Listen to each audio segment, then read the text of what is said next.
Hello everyone, welcome back to my channel. నా పేరు మొహమ్మద్. ఈ వీడియోలో మనం ఒక చాలా ఇంపార్టెంట్ టాపిక్ ఢిల్లీ బ్లాస్ట్ గురించి మాట్లాడబోతున్నాం. ఇది రీసెంట్లీ రెడ్ ఫోర్ట్ ముందే జరిగింది. దీని మీద పాకిస్తాన్లోని ఒక లీడర్ ఇచ్చిన స్టేట్మెంట్ ఇప్పుడు చాలా వైరల్ అవుతుంది. ఈ బాంబ్ బ్లాస్ట్ పాకిస్తానే చేయించిందని అందులో అతను క్లియర్లీ యాక్సెప్ట్ చేస్తున్నట్టు కనిపిస్తుంది.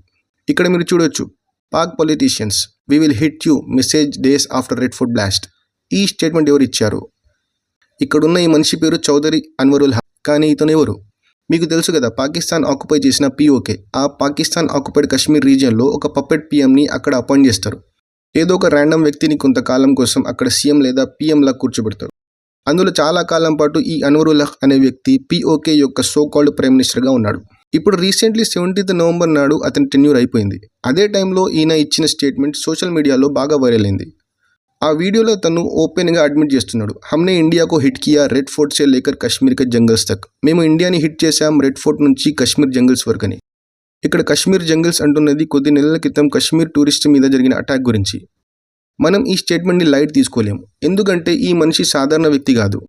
పాకిస్తాన్ మిలిటరీ అండ్ వాళ్ళ హైబ్రిడ్ రిజీమ్ అంటే ఆర్మీ అండ్ పొలిటీషియన్స్ని కంబైన్ చేసిన సిస్టమ్ని హైబ్రిడ్ రిజీమ్ అంటారు. అయితే ఈ వ్యక్తి అందులో ఒక VIP కాబట్టి ఈ స్టేట్మెంట్ని లైట్ తీసుకోలేము.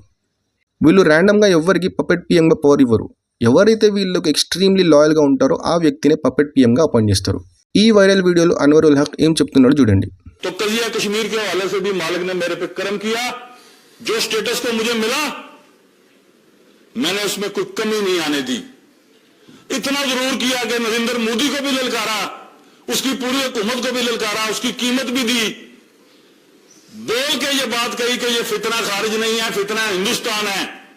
इस खाकसार के पहले जुमले पर ये जुमले तब्दील हुए और रिकॉर्ड ने ये बात सुनी, तारीख ने, कि मैंने ये कहा कश्मीर हाउस में बैठ के कि अगर नहीं बाज आओगे बलूचिस्तान को ब्लीड करने से तो लाल किले से लेकर कश्मीर के जंगलों तक तुम्हें घुस के मारेंगे.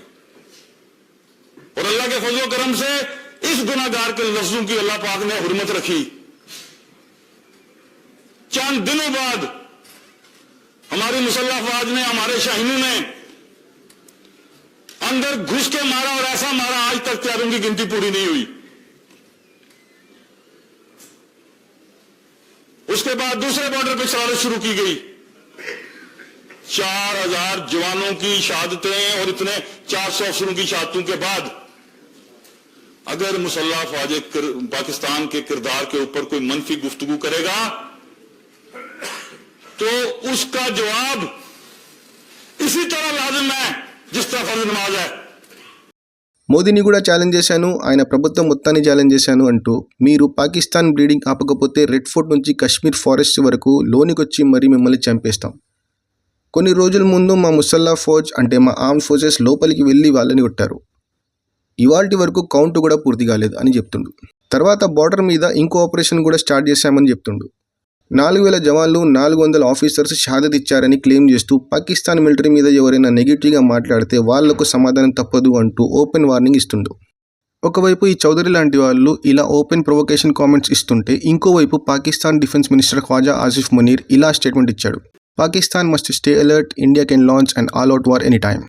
ఇక్కడ చూడండి, We are neither ignoring India nor trusting it under any circumstances. Based on my analysis, I cannot rule out an all-out war or any hostile strategy from India, including border incursions or attacks. We must stay fully alert. అంటే strategy స్పష్టంగా ఉంది. Pakistan wants small scale conflict with India. ఇవాళ పాకిస్తాన్ ఎందుకు అంత over కాన్ఫిడెంట్గా ఉందంటే దానికి కారణం US back support. US Pakistan relations ఇప్పుడు ఆల్ టైమ్ హైలో ఉన్నాయి. దీని గురించి CNN, Fox న్యూస్లో కూడా ఈ విషయం మీద ఆర్టికల్స్ వచ్చాయి. అదేగాక యూఎస్లో ఉన్న పాకిస్తాన్ బేస్డ్ ప్రొఫెసర్స్ కూడా ప్రో పాక్ నరేటివ్ పుష్ చేస్తున్నారు. ఉదాహరణకు మొహమ్మద్ అయ్యూబ్, ఇతను మిషిగన్ స్టేట్ యూనివర్సిటీలో ప్రొఫెసర్. రీసెంట్లీ ఇతను మై ఫేవరెట్ మార్షల్ అనే ఆర్టికల్ రాశాడు. ట్రంప్ తరచూ అంటుంటాడు కదా, my favourite marshal is Asim Munir అని. దానిపైన ఆర్టికల్ రాసి ప్రో పాక్ నరేటివ్ పుష్ చేస్తున్నారు. మీరు పాకిస్తాన్ హిస్టరీలో చూస్తే ఇలాంటి ఒక ప్యాటర్న్ ఉంటుంది. పాకిస్తాన్లో మిలిటరీ రూల్ స్ట్రాంగ్గా ఉంటేనే US పాకిస్తాన్ రిలేషన్స్ ఫ్లరిష్ అవుతాయి. ఇప్పుడు కూడా షెహబాజ్ షరీఫ్ పేరుకే పాకిస్తాన్ PM కానీ యాక్చువల్ పవర్ పాకిస్తాన్లో ఎవరి దగ్గర ఉందో మనందరికీ తెలుసు. కార్గిల్ టైంలో చేసినట్టు ఇలాంటప్పుడే పాకిస్తాన్ ఇండియా మీద చిన్న చిన్న కాన్ఫ్లిక్ట్స్ మొదలు పెట్టడానికి ప్రయత్నిస్తుంటుంది. US గవర్నమెంట్ US కాంగ్రెస్కి ఇచ్చిన ఈ రిపోర్ట్ చూడండి. ఇది US చైనా మధ్య జరిగే economic and security review commission report. దీనిలో ఆపరేషన్ సింధూర్ గురించి కూడా ఎక్స్టెన్సివ్గా రాశారు.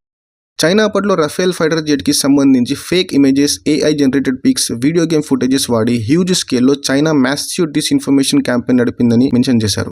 అదే రిపోర్ట్లో ఒక షాకింగ్ లైన్ ఉంది. అందులో Pakistan military success over India in its 4-day clash showcased Chinese weaponry అని డిక్లేర్ చేశారు. ఇక్కడ చైనీస్ గవర్నమెంట్ వాళ్ళ వెపన్ కెపబిలిటీస్ని షోకేస్ చేసుకోవడానికి, ఇండోనేషియా చేసే రాఫెల్ పర్చేస్ని హాల్ట్ చేయడానికి, ఇండియా పాకిస్తాన్ మధ్య జరిగిన కాన్ఫ్లిక్ట్ని యూజ్ చేసుకుందని మనందరికీ తెలిసిందే. కానీ ఇక్కడ ఇంట్రెస్టింగ్ ఏంటంటే పాకిస్తాన్ ఈజ్ మిలిటరీలీ సక్సెస్ఫుల్ అన్నట్టు యూఎస్ గవర్నమెంట్ దెమ్ సెల్స్ రిపోర్ట్లో ఇలా రాసేశారు. యూఎస్ అవుట్లెట్స్ కూడా పాకిస్తానీ రిపోర్టర్స్కి నెరేటివ్ అప్లోడ్ చేసుకునేలా పూర్తిగా యాక్సెస్ ఇచ్చేశారు. పాకిస్తాన్ మీడియా దానిని పిచ్చిగా హైలైట్ చేస్తుంది. ఈ రిపోర్ట్లో ఇంకేం రాశారంటే, Pakistan used Chinese weapons to down French Rafale jets used by India. Also became a particular selling point for Chinese defense sales efforts despite the fact that only 3 jets flown by Indian military were reportedly down and all may not have been Rafale. ఇప్పుడు ఈ report చేసి మీరే చెప్పండి.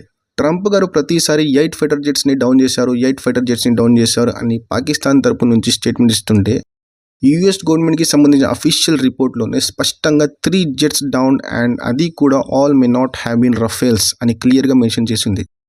And again down అనే పదానికి కూడా different meanings రావచ్చు. పూర్తిగా డిస్ట్రాయ్ కాకుండా మైనర్ డ్యామేజెస్ కూడా అయి ఉండొచ్చు. 3 Indian jets may have been hit and we don't know if any were Rafales అని ఇంత డిస్ఇన్ఫర్మేషన్ ఇండియా మీద నడిచింది.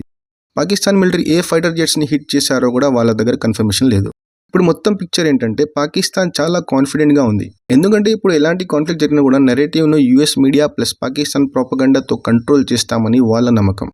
మీరు హైపోథెటికల్లీ అజ్యూమ్ చేయండి, ఒకవేళ ఇండియా ఈసారి 20 పాకిస్తాన్ మిలిటరీ బేసెస్ని డిస్ట్రాయ్ చేసినా కూడా వాళ్ళు ఆన్లైన్ సోషల్ మీడియాలో మాత్రం ఎలా క్యాంపెయినింగ్ చేస్తారంటే పాకిస్తాన్ మిలిటరీలీ సక్సెస్ఫుల్ అయినట్టు ప్రపంచానికి కనిపించేలా చేస్తారు.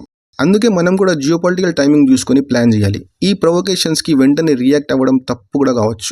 కానీ ఒక విషయం మాత్రం మర్చిపోవద్దు, పాకిస్తాన్ ఇప్పుడు ఓపెన్గా క్లెయిమ్ చేస్తుంది రెడ్ ఫోర్ట్ నుండి కశ్మీర్ జంగల్స్ వరకు ఇండియా మీద అటాక్స్ చేశామని. ఇది చూస్తే నా మనసులో మళ్ళీ ఆపరేషన్ సింధూర్ని రీస్టార్ట్ చేస్తే బాగుంటుందని ఉంది. But it can be A trap as well. So మన టైం ప్రకారం జియోపాలిటికల్ విండో వచ్చిన వెంటనే ఇండియా ప్రాపర్ రిప్లై ఇస్తుందని నా నమ్మకం. అగైన్ ఇక్కడ పాకిస్తాన్ ఓపెన్గా క్లెయిమ్ చేస్తున్న మాటల్ని మనం మర్చిపోకూడదు. ఫ్యూచర్లో ఈ టాపిక్ మీద అప్డేట్స్ వస్తే నేను కొత్త వీడియోస్ తీసుకొస్తాను. మీరు నా ఛానల్ జియోపాలిటిక్స్ బై మొహమ్మద్ని లైక్ అండ్ సబ్స్క్రైబ్ చేయడం మర్చిపోకండి. Till then thanks for watching.